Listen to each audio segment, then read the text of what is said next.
Amigos y amigas, estamos de vuelta en El Arriero con Gerardo Tábara. Él es secretario ejecutivo de Transparencia. General. General, sí. Dije general en la presentación antes de... Pero después me entró la duda. Secretario general de la Asociación Transparencia. Buenas noches. Hola, Javier. Un gusto. Gerardo es un viejo amigo, hemos trabajado juntos en la Asociación SER, nos conocemos hace muchos años, así que hay mucha confianza para conversar sobre este tema para el cual lo he invitado, que es, hay un debate sobre la reforma del sistema electoral, del sistema político, y después de que parecía que había un clima para la reforma, en la Comisión de Constitución la semana pasada, se decide que el voto preferencial no se modifica y como consecuencia más se archiva la iniciativa del proyecto de alternancia de género. No sé si me estoy confundiendo, pero... Sí, va más o menos así. ¿No? Sí. Entonces la primera pregunta es, ¿por qué cuesta tanto reformar, no en términos de plata, sino de voluntad política, el sistema político, el sistema electoral? Mira, Javier, yo creo que cuesta tanto reformar el sistema político y electoral justamente porque los responsables directos de producir la reforma son miembros de los partidos políticos y los partidos políticos se encuentran en una seria crisis, en gran debilidad. Entonces yo diría que hay un problema para reformarse a sí mismos, ¿ya? A mí me parece que es una expresión de eso. Si tú dialogas con los secretarios generales de los partidos políticos, la mayoría de ellos, por ejemplo, te dice que está a favor de eliminar el voto preferencial. Pero sus congresistas, en el seno del Congreso, van en otra dirección. Y de alguna manera eso expresa la debilidad de las estructuras partidarias, exactamente, ¿no? exactamente. Los congresistas se autonomizan de las dirigencias de los partidos políticos.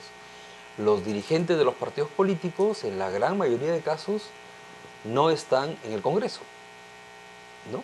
Ese es uno de los grandes problemas de nuestro sistema político, sí, ¿no? Salvo Acción Popular, donde su dirigencia nacional, en su mayoría, está también en el Congreso, digamos el secretario general es parlamentario, en los otros casos no. No pasa eso en el APRA, no pasa en el PPC, en el PPC, claro, ¿no? En el Fujimorismo, ¿no? Entonces tienes unas discusiones que no se han terminado de resolver. Expresa también la crisis de los partidos, la brecha que existe entre lo que opinan los dirigentes nacionales y lo que opinan los dirigentes departamentales o provinciales. Parte de la crisis de los partidos, yo creo que una de las expresiones más serias es la brecha entre los dirigentes que están en Lima, en la capital, y los dirigentes que están en las provincias y departamentos que tú también conoces. Claro, o sea, son mundos aparte, totalmente ¿no? distintos. Solo se ven para pactar la candidatura y se después... ven alguna vez cada 4 o 5 años. Claro. Los partidos políticos nacionales son básicamente partidos capitalinos, ¿no? Ahora, pero uno dice, no hay otra manera de reformar el sistema si no es en el Congreso, ¿no? No hay otra manera, pero hay un gran empuje desde fuera del Congreso.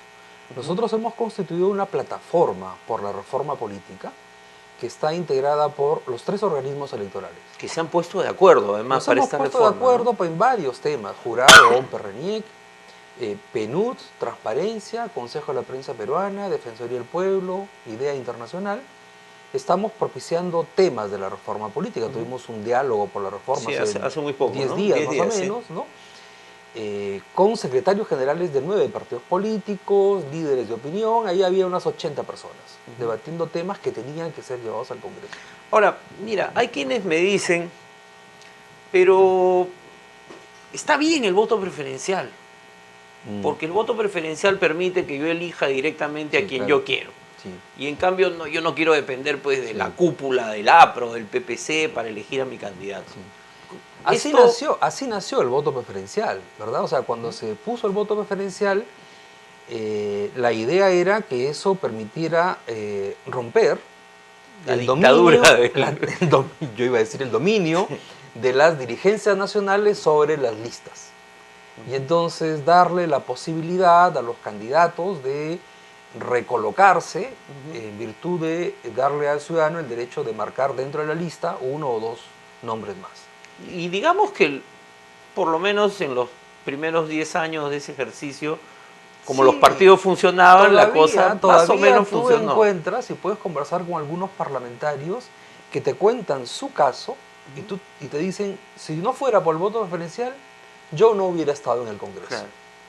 En mi partido me pusieron a un costado, me dejaron al margen, claro, me pusieron al final, teniendo yo trayectoria, reconocimiento, claro, y finalmente la gente me eligió. En ese sentido tiene un efecto, entre comillas, democratizador, claro, pone a la gente. Pero lo que pasa también del otro lado es que fragmenta muchísimo los partidos, genera este tipo de decisiones como que el partido pone una cosa y los congresistas votan en un sentido contrario. Y que además, no sé, yo lo siento en el debate parlamentario, yo recuerdo, estaba en el colegio todavía, haber asistido al Senado y a la Cámara de Diputados y haber sido testigo de debates sobre algunos proyectos de ley. Sí. Yo cuando tenía el año 81, estaba en quinto de medio. Y tú veías a 4 voceros, hablaban 4. Sí. No sé, Manuel Damer, Javier Vallerriestra, Bobby Ramírez del Villar y Gastón Acurio, que era diputado. Sí. Y no hablaba nadie más, no, quizás solo para una precisión, y entonces debatían 2 horas y aprobaban un proyecto de ley. Sí. Pero era un debate consistente. Ahora todos quieren ser voceros, todos tienen una posición individual. Sí, claro, se tomaron algunas medidas reglamentarias en el Congreso, por ejemplo, para que los proyectos de ley no sean individuales, sino por bancada. Ahí hay un punto en discusión, que es las bancadas, ¿funcionan de verdad como tales? ¿Funcionan como un filtro para presentar el proyecto de ley? ¿Se cohesionan? ¿Tienen discursos unificados? Claro, mi impresión es que no. No tanto. A veces sí, claro, en la mayoría de casos no. Y si tú eres un congresista que está en la bancada, pero estás en problemas con el jefe de la bancada, tampoco van a pasar tu proyecto. Claro, no lo van a pasar, ¿no? Porque necesitas varias firmas, entonces, ¿no? Entonces, ese tipo de dificultades que tiene nuestro sistema político y parlamentario hace difícil la reforma. Hay un entrampamiento. Lo que yo digo es que hay un entrampamiento, porque todos somos conscientes, los propios partidos, de que hay una crisis en los partidos políticos y en el sistema político muy serio, que no da para más. Sin embargo, no se producen las reformas necesarias para superar esa crisis. Ahora, pero podemos confiar en que los partidos, si se aprobara que no hay voto preferencial, van a entrar a procesos de democratización interna. ¿Tú crees que hay esa voluntad? No, por sí solos no. O sea, pero que hay que hacer más leyes para un mayor control. Fíjate, nosotros hemos planteado 5 temas fundamentales. Entonces, un tema que hemos planteado clave es que si tú eliminas el voto preferencial, tienes que lograr una democracia interna muy firme, que supone elecciones al interior de los partidos, con asistencia técnica de la OMPE y con fiscalización del Jurado Nacional de Elecciones. Actualmente eso es facultativo. Si el partido lo considera conveniente, llama a la OMPE y al jurado. Lo que estamos planteando es que eso sea obligatorio. Claro, porque si no, ¿quién te da garantías? No solamente a los militantes, al conjunto de ciudadanos. Claro. Porque los partidos son interés de todos, no solamente de los militantes. Finalmente los partidos van a conformar el gobierno. No hay otra manera de llegar al gobierno que no sea vía algún partido, alguna organización política, ¿no? Y entonces todos deberíamos interesarnos y por lo tanto el Estado tiene que tener interés e intervención sobre los partidos políticos a través de organismos autónomos. La OMPE, el Jurado Nacional de Elecciones, el RENIEC. ¿Quién hace el padrón de los partidos para las elecciones internas? Lo que estamos diciendo es que tiene que ser el RENIEC el que haga el padrón, el que verifique el padrón de militantes que van a votar en el partido. Pongo un ejemplo más. Por ejemplo, ahora todos los candidatos hacen su hoja de vida, la llenan. Sí. Y recién cuando han sido electos, nos enteramos de que tienen que no terminaron los estudios, que no trabajaron en ese sitio, que ocultaron sentencias. Claro, ahí en ese caso ni el partido y el jurado no ha tenido capacidad para revisar, digamos, ¿no? ¿Eso también se está pensando en la reforma, en tocar este tema también? Sí, se está pensando, bueno, eso está regulado. Ahí lo que se está pensando es que necesitas modificar los plazos para que el jurado tenga más tiempo de revisar las hojas de vida. Claro, pues son miles de hojas de vida que hay que revisar. ¿No? En el caso de las hojas de vida, estas son obligatorias recién desde la última elección. Entonces hay que hacer un camino. Me parece que está muy bien que hoy se verifique y se diga, oiga, usted mintió, hay sanción. Tengo la impresión de que la siguiente van a ser menos los que mientan porque saben que en algún momento les puede caer, ¿no? Claro. Pero pasa por estas cosas, pasa por el financiamiento público a los partidos políticos, ¿no? Que es una de las propuestas que se ha sido aprobada en la Comisión de Constitución. Financiamiento público que vaya dirigido a fortalecer los partidos políticos. Que va a ser poco popular esa medida. Es muy impopular. Hay que acompañarla de regulaciones al financiamiento privado. Claro. ¿De dónde viene el dinero de los partidos? Que además ni siquiera pueden rendirlo, ¿no? En el último informe...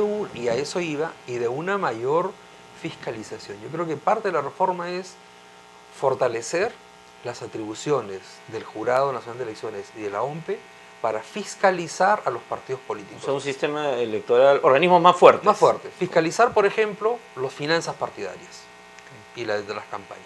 Fiscalizar la vigencia de los comités provinciales. El Jurado Nacional de Elecciones sacó un informe. Sí, claro. Solo 20% locales siguen vigentes. Los demás desaparecieron. ¿Cuál es la sanción? Ninguna. Claro. Hay que darle atribuciones para que fiscalice siempre y sancione al partido que desapareció.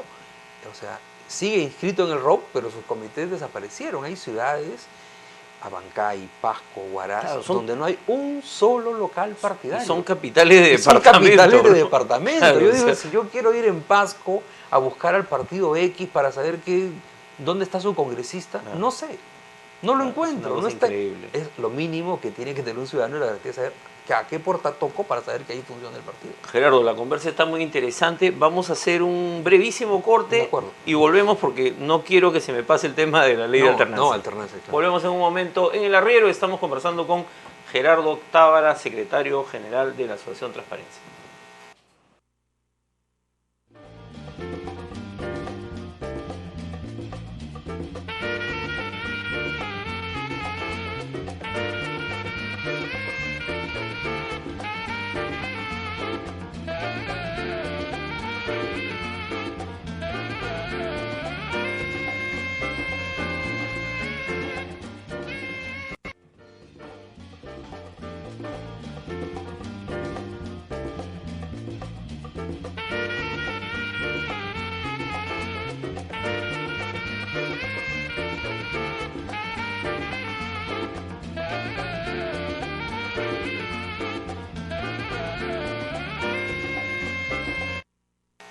Amigos y amigas, volvemos con Gerardo Tábara, con quien estamos conversando sobre diversos aspectos de la reforma política que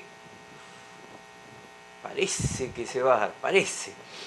Gerardo, un tema que yo he tratado en mi programa es el tema de el proyecto, la propuesta, el proyecto de ley de alternancia de género, que era una iniciativa del Ejecutivo que tenía que ver con una respuesta al incumplimiento de la cuota en un proceso anterior, ¿no? Había una iniciativa de Manuela Ramos, del movimiento Manuela Ramos, al respecto. ¿Cuál es la posición de Transparencia, en primer lugar, sobre el tema de la alternancia? ¿Es un mecanismo que tiene que implementarse? Sí. Mira, hace varios años que se propuso la alternancia o el mandato de posición. Yo recuerdo desde el 2007, cuando yo trabajaba en el Congreso, se discutieron varias iniciativas de ley que venían de varios congresistas y de distintas bancadas y de la mesa de mujeres parlamentarias para colocar la alternancia. ¿Por qué? ¿Qué es lo que sucede? El voto preferencial permite que, por ejemplo, mujeres que son colocadas en últimos lugares accedan al Congreso, pero al Congreso. Claro, en los gobiernos municipales y regionales no hay voto preferencial. No hay manera. Entonces ahí, si tú vas al tercio inferior de la lista, mira, por más campaña que hagas, no vas a entrar. Claro, no vas a entrar de ninguna manera porque es el 50% más uno. Claro, y las ponen si el consejo tiene 5, la ponen en el puesto quinto. Final. Sí, entonces, cumples la cuota, pero no te da ninguna garantía de que vas a ingresar. Al contrario, sabes que no vas a ingresar. Claro, entonces no contribuyes a que se cumpla la acción afirmativa. Exactamente, no cumples el propósito que es acelerar la igualdad de facto. Ese es el propósito de las acciones afirmativas, ser un acelerador Ahora, pero hay críticas, pues, bueno, hasta el cardenal se ha pronunciado para decir que eso va en contra de la igualdad de oportunidades, justamente. No, pero ahí hay un error. Ahí hay un error porque ya desde el año 79, la Convención contra la Eliminación de toda forma de discriminación hacia la mujer estableció claramente que las acciones afirmativas no son discriminación. ¿No? Son medidas especiales que se toman no solamente a favor de mujeres, y no solamente en el campo político. Hay acciones afirmativas para contratar personas con discapacidad en empresas privadas o públicas. Que también fue observado. Que también fue observado. Por algunos sectores. Hay acciones afirmativas para pueblos indígenas, ¿no? Es decir, en distintos... y no solamente en el Perú, en distintos países. Claro, o sea, no atenta contra los principios básicos de la democracia. De ninguna manera. De ninguna manera. Por eso es que le llaman algunos discriminación positiva. Ok, ¿y qué cosa pasó en el Congreso? ¿Qué es lo que pasó? Yo creo que hay un error en el proyecto de ley que presentó esta vez el Poder Ejecutivo, a diferencia de los proyectos que se presentaron en años anteriores. Es que el Ejecutivo presentó un proyecto que decía, vamos a incluir la alternancia y vamos a eliminar el voto preferencial. Ese proyecto tiene el error de estar focalizado en el Congreso de la República, porque olvida que, como hemos comentado hace un momento, a nivel municipal y regional no hay voto preferencial. Por lo tanto, ¿cuál es la relación? A nivel regional o municipal, ¿cuál es la relación entre alternancia y voto preferencial? Ninguna. Ninguna. Entonces hay un error en el diseño de la norma. En la concepción, yo creo que fue una norma pensada solo en el Congreso y no en estos otros niveles de gobierno descentralizados, ¿no? Donde son la mayoría de cupos por elegir. Y entonces, en la Comisión de Constitución se elaboró un dictamen a favor de la eliminación del voto preferencial y de la inclusión de la alternancia. La discusión que se produjo el día martes de la semana pasada fue básicamente sobre voto preferencial. Y la mayoría de congresistas ahí presentes dijo no, que se mantenga el voto preferencial. Votaron sin discutir alternancia y tiraron, como quien dice, el niño con la bañera. O sea, las dos por uno. O sea, no se debatió. No se debatió alternancia, se debatió voto preferencial. Y dijeron, no, queremos que se mantenga. Votación, ok, archivado el dictamen. Y el dictamen tenía también lo de alternancia. ¿Cuál es la salida? Cuando hemos hablado con varios de los congresistas, varones y mujeres que estuvieron en la sesión, le hemos dicho, oye, pero tú puedes votarlos por separado, son temas distintos. Claro. Y nos han dicho, sí, tienes razón, la salida es votarlo por separado. ¿Y hay la posibilidad de la reconsideración? Hay la posibilidad de la reconsideración. Hay varios partidos que han manifestado, el PPC es uno de ellos, voceros de Gana Perú hablaron también de plantear la reconsideración. Eso podría suceder. También existe la posibilidad del dictamen en minoría. Congresistas mujeres de Gana Perú están elaborando un dictamen en minoría, ¿no? Para llevarlo al Pleno. Haciendo esta corrección. Haciendo esta corrección a favor de alternancia, ¿no? Y diciendo, discutamos por separado. Y está pendiente el dictamen de la Comisión de la Mujer, que donde el proyecto está también, el proyecto de alternancia, ¿no? De manera que yo creo que no todo está dicho en esta materia, ¿no? Las instituciones que te comenté hace un momento, de organismos electorales y de sociedad civil, esta plataforma, insistimos en que los temas se discutan. Lo que nosotros hemos pedido es, hagan una ampliación de legislatura o una legislatura extraordinaria para discutir esto y concentrarse en esto.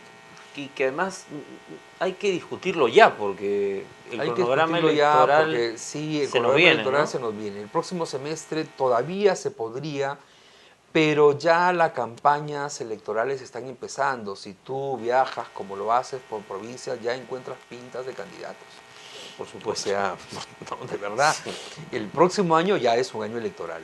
Y ahí ya no solamente no se puede, sino no se debe cambiar las reglas. Claro, porque una vez que trampas el proceso. Ya no deberías tocar. Claro. Este es el año de las reformas. Pero además, esta discusión no empezó ahorita. Esta discusión empezó a fines del 2011, cuando el Jurado Nacional de Elecciones presentó un proyecto del Código Electoral y la OMPE presentó un proyecto de nueva Ley de Organizaciones Políticas. Claro. Y tú recuerdas que se conformó un grupo especial presidido por Javier Díaz-Canseco, que ya no está con nosotros. Él hizo un gran trabajo, se recogieron muchas opiniones. Luego el debate ha continuado en una comisión que ya preside Santiago Gastañaduy, el congresista Otárola, el congresista García Belaúnde.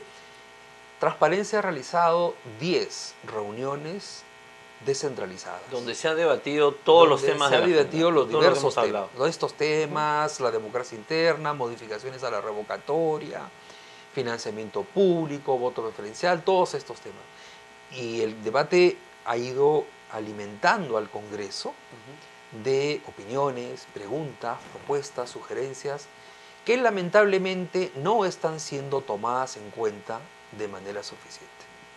Yo creo que puede producirse acá otra vez un divorcio entre lo que la sociedad está pidiendo y lo que el Congreso decide. O incluso peor, que se apruebe por ahí una reforma, pero no la otra, y terminamos... sí, ¿no? Y hay algunas lo que plantea cosas Fernando Tuesta, ¿no? Un Frankenstein. Un Frankenstein, o incluso una contrarreforma, porque hay una decisión que está en la Comisión de Constitución que, por ejemplo, propone ampliar el porcentaje de invitados en las listas. Con lo cual la discrecionalidad del dirigente nacional se incrementa mucho más. Eso va en contra de la democratización de los partidos. Pero digamos, ¿tú crees que hay una corriente de opinión que dice esto no puede seguir así? Yo creo que hay una corriente de opinión que dice efectivamente esto no puede seguir así. Está la prensa, ¿no? O sea, digamos, Javier, ¿cuántos minutos u horas de tu programa has dedicado en este tiempo al tema? No poquitos. Claro. ¿Cuántos ríos de tinta han corrido por la prensa? Se ha escrito mucho, editorialistas, entrevistas, artículos, en la radio, en la televisión, en la prensa escrita, en Lima y fuera de Lima. Hay mucho.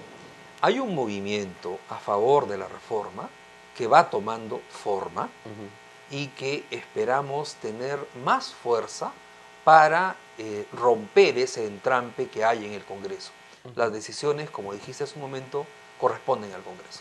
Claro. Las leyes no se aprueban si no es dentro del Congreso. Sí, y esta reforma... La regla de la democracia es la regla de la democracia, no hay otra manera, ¿no? Gerardo, muchísimas gracias por esta conversación que ha sido muy ilustrativa. Vamos a seguir debatiendo el tema y voy a invitar también a otros expertos y bueno, a las diferentes posiciones que hay. La mesa de mujeres parlamentarias. Vamos a seguir debatiéndolas. Y para terminar nomás, un segundo, Gerardo, no te vayas. Mañana voy a tener una entrevista especial, porque el programa no sale los martes, con Marc Duruyani, autor del libro Loreto, Sostenible al 2021. Una excelente publicación de Marc Duruyani, que es una persona que no necesita presentación, y con quien vamos a hablar sobre varios temas importantes de nuestra Amazonía. Mañana un especial del Arriero a las 7 de la noche con ustedes. Y el jueves, como siempre, en nuestro horario normal, con alguna entrevista que ya anunciaré. Muy buenas noches.